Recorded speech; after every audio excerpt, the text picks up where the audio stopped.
Naman Radhika, all of you. Now I am going to explain the story from your book Vistas Should Wizard Hit Mummy, written by John Updike. इस कहानी में लेखक अपडाइक इस तरह के moral कहानी पर बेस्ड एक पिता के द्वारा अपनी पुत्री के लिए कहानी सुनाने पर यह पूरी स्टोरी बनाया है, जिससे एक सीख मिले, एक मोरालिटी मिले। यद्यपि उस लड़की को जो 2 वर्ष की थी, जिसका नाम जानी था और उसे जो कहा जाता था, यानी उसका उपनाम जानी से जो कर दिया गया था, और जब वो 2 वर्ष की थी तभी से उसे सोते समय कहानी सुनने की आदत थी। और उसके पिता जो जैक थे वो मजबूर थे, अगर कहानी नहीं सुनाते तो वो सोती ही नहीं थी।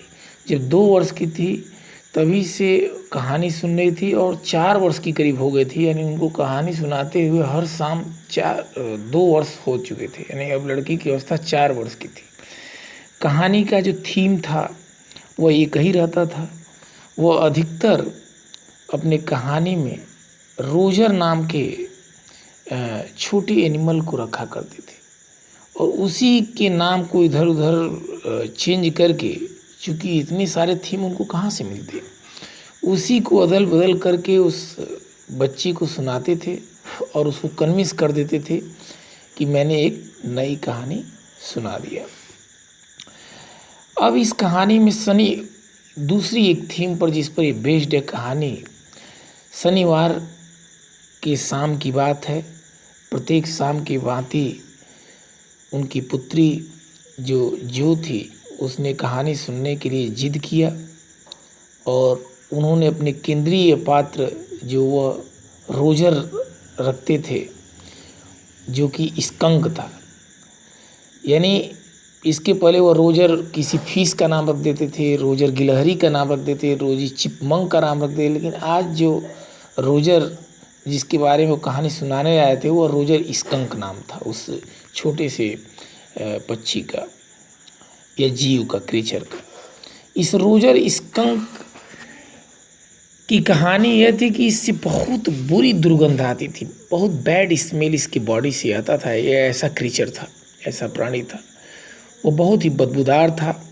उस रोजर स्कंक के साथ कोई खड़ा नहीं होता था, उसके मित्र भाग जाते थे, कोई खेलना नहीं चाहता था। ऐसी स्थिति में वो बड़ा अपने आप को डिप्रेस महसूस करता था और उसकी आंखों से आंसू गिरने लगते थे। एक बार वो इस अपने दुखद स्थिति को एक पेड़ पर, बहुत पुराने पेड़ पर, जो उसकी नुकीला चोटी थी, उस पर एक वृद्ध उल्लू रहा करता था, उससे जाके सुनाया कि मेरी स्थिति ये है कि कोई मित्र मेरे साथ खड़ा होकर के खेल नहीं सकता, कोई मेरे साथ रहना नहीं चाहता क्योंकि मेरे बॉडी से बहुत ज़्यादा बदबू आता है।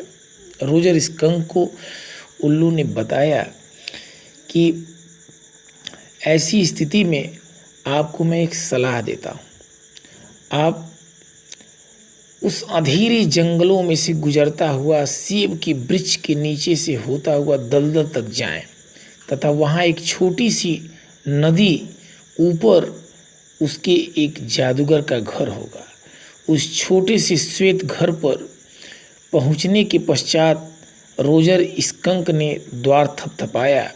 एक छोटे कद का, लंबी दाढ़ी तथा नुकीले टोप वाला वृद्ध व्यक्ति बाहर निकलेगा और वह आपकी कुछ मदद कर सकता है। इस सारी चीज़ों को सुन करके वह रोजर स्कंक घने जंगल को पार करते हुए जो सेब का बगीचा था उसको पार किया और उस नदी के ऊपर जो श्वेत घर था वहाँ पहुँचा। और जब फाटक को थपथपाया तो एक छोटे कद का, लंबी दाढ़ी वाला, नुकीला नीले टोप पहन के एक वृद्ध व्यक्ति वाकई में निकला। उसने कहा कि तुम्हारे शरीर से बहुत ही भयंकर गंध आ रहा है, तुम दूर से ही बात करो। रोजर स्कंक ने ये भी बताया था कि वह उसकी सहायता करेगा अगर आप पहुंच जाओगे तो। वह जादूगर अपनी जादू की छड़ी तथा रोजर स्कंक से पूछा कि वह किस प्रकार की गंध चाहता है। रोजर स्कंक ने कहा कि गुलाब जैसा, यानी खुशबूदार। उसने एक जादू का मंत्र पढ़ा। अचानक जादूगर के घर का भीतरी भाग गुलाब की गंध से महक उठा। जादूगर ने इस काम के लिए 7 पेंस मांगे। रोजर स्कंक के पास केवल 4 पेंस थे, अतः वह रोने लगा। जादूगर ने उसे गली के अंत तक जाने को बोला, 3 बार मुड़ने तथा जादुई कुएं के नीचे देखने को कहा। रोजर स्कंक ने ऐसा ही किया और उसे जादुई कुएं में 3 पेंस मिल गए, यानी 4 पेंस ही उसके पास था। उसने 7 मांगा और 3 पेंस के लिए उपाय बता दिया कि तुम अगर जाओ और 3 बार गली में घूमोगे तो एक कुएं मिलेगा, उसमें ताकोगे तो तुमको 3 पेंस मिल जाएगा, और ले आके मुझे दे दो। अब वो अत्यंत प्रसन्न था। वह दौड़ता हुआ जंगल में गया। अन्य जीव उसके चारों ओर एकत्रित हो गए, क्योंकि उसमें से अत्यंत अच्छी गंध आ रही थी, यानी सुगंध आ रहा था। उन्होंने वे विभिन्न खेल खेले जो बच्चे खेलते हैं। वे पूरे अपराह्न खेलते तथा हंसते रहे। फिर अंधेरा होने लगा। वे सब अपनी अपनी माताओं के पास दौड़ गए। रोजर स्कंक भी अपनी माता के पास दौड़ा हुआ आया। अब जब वो अपनी माता के पास गया तो उसकी माता काफ़ी नाराज़ हो गई। कही कि तुम्हारा तो यह नेचुरल गंध नहीं आ रहा है, तुम्हारा तो जो गंध वो बदल गया है, गुलाब जैसा गंध है, तुम्हारे अंदर से तो बैड स्मेल आ रहा था। अब ये किसने किया है ऐसा? तो माँ ने उसे बार बार कहा कि तुम तुरंत उस भयंकर जादूगर के पास मेरे साथ चलो, क्योंकि उसने तुम्हारे साथ बहुत ही गलत किया है, तुम्हारे अंदर से तुम्हारी नेचुरलिटी हटा दी है। स्कंक यद्यपि इसका विरोध किया, सभी अन्य पशु दूर भाग जाएंगे कहा। उसकी माँ ने कहा कि उसमें से वह गंध निकला करती थी जैसा कि एक छोटे स्कंक में होना चाहिए। उसने एक छतरी ली और रोजर स्कंक के साथ वापस चल पड़ी। उसने ऐन सिर के ऊपर जादूगर को चोट मारी। जादूगर ने कहा ठीक है। रोजर स्कंक में से फिर से दुर्गंध निकलने लगी।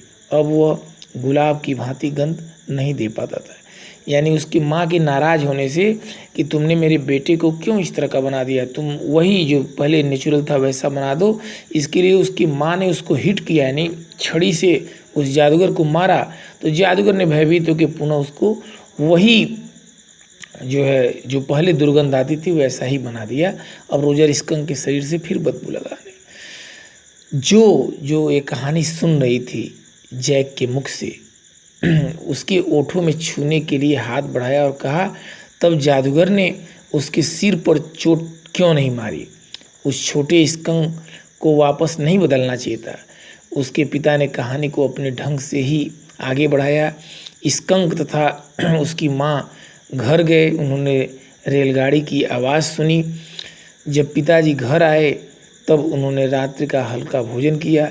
जैक ने रात्रि भोजन के विभिन्न व्यंजनों का वर्णन किया तथा कहानी इस तरह से समाप्त हो गई। जिस ढंग से उसके पिता जैक ने यह कहानी सुनाई थी, वह छोटी बच्ची इससे संतुष्ट नहीं थी। उसने पूछा कि क्या अन्य पशु भाग नहीं गए? जैक ने कहा कि कुछ समय उपरांत जैसा वह था वह वैसा ही हो गया और उस तरह के रहने का वो आदी भी था। उन्होंने कतई इस चीज़ का बुरा नहीं माना। जो ने कहा कि वह तो मूर्ख माता थी। जैक ने कहा कि ऐसा नहीं था।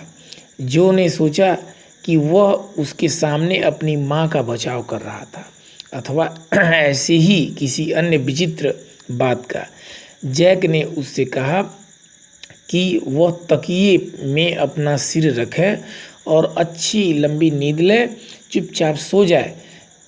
फिर भी उस लड़की जो ने कहा पिता से कि कल जो आप मुझे कहानी सुनाएंगे उस कहानी में इस तरह का रखेंगे कि जादूगर ने उस मम्मी को अपने बेटे को पुनः दुर्गंध युक्त बनाने के लिए मम्मी को ही मारा।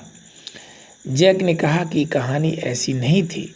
उसने एक बिंदु पर बल दिया, छोटा स्कंक अन्य सभी जीवों की तुलना में अपनी माँ को अधिक प्यार करता था और वह जानती थी कि क्या ठीक है और क्या नहीं ठीक है।